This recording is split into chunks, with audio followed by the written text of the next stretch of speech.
Hi అండి. అందరికీ నమస్కారం అండి. ఫ్రెండ్స్ మనకి ఇప్పుడిప్పుడే మరొక ఇంపార్టెంట్ అప్డేట్ అయితే రావడం జరిగిందండి. అది కూడా ఏపీలో ఎన్నికల సర్వే ఫలితాలు విడుదల. ఈసారి ఆ పార్టీతే గెలుపు అంటూ మనకొక ఇంపార్టెంట్ అప్డేట్ అయితే రావడం జరిగిందండి. అయితే ఇందుకు సంబంధించిన పూర్తి వివరాలైతే తెలుసుకుందామండి. వీడియో ఎక్కడ స్కిప్ చేయకుండా చూడండి ఫ్రెండ్స్. ఇక్కడైతే చూడండి ఫ్రెండ్స్, చాణక్య స్ట్రాటజీ సర్వే ఏపీలో అధికారం వాళ్ళదే అని ఈ సర్వే సంస్థ అయితే చెప్తుంది. అయితే 2024 ఏపీ ఎన్నికల్లో ఏ పార్టీ గెలుస్తుంది అనేది చర్చనీయాంశంగా మారింది.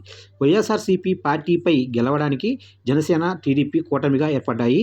అయితే ఈ క్రమంలోనే కొన్ని సర్వేలను కూడా చేయించుకున్నాయి. తాజాగా చాణక్య స్ట్రాటజీ సర్వే ప్రకారం ఏ పార్టీ గెలుస్తుంది అనే వివరాలను వెల్లడించింది. జనసేన, టీడీపీ కూటమి ఏకంగా 115 నుంచి 128 సీట్లు గెలుచుకునే అవకాశం ఉందని తేల్చింది. అధికార వైసీపీకి కేవలం 42 నుంచి 55 సీట్లు మాత్రమే గెలుచుకునే అవకాశం ఉందని వెల్లడించింది. ఇకపోతే రాష్ట్రంలో మొత్తం 18 సీట్లలో హోరాహోరీ పోటీ ఉండనున్నట్లు ఈ సర్వే వెల్లడించింది. రాష్ట్రంలో ఈ 3 పార్టీలు కాకుండా ఇతరులకు 4 నుంచి 7 సీట్లు వచ్చే అవకాశం ఉందని తెలిపింది. జరగండి మొత్తం మీదుగా సాధారణంగా ఎన్నికల దగ్గర పడుతున్న తరుణంలో కొన్ని సర్వే సంస్థలు అయితే సర్వేలు నిర్వహిస్తూ ఉంటాయి.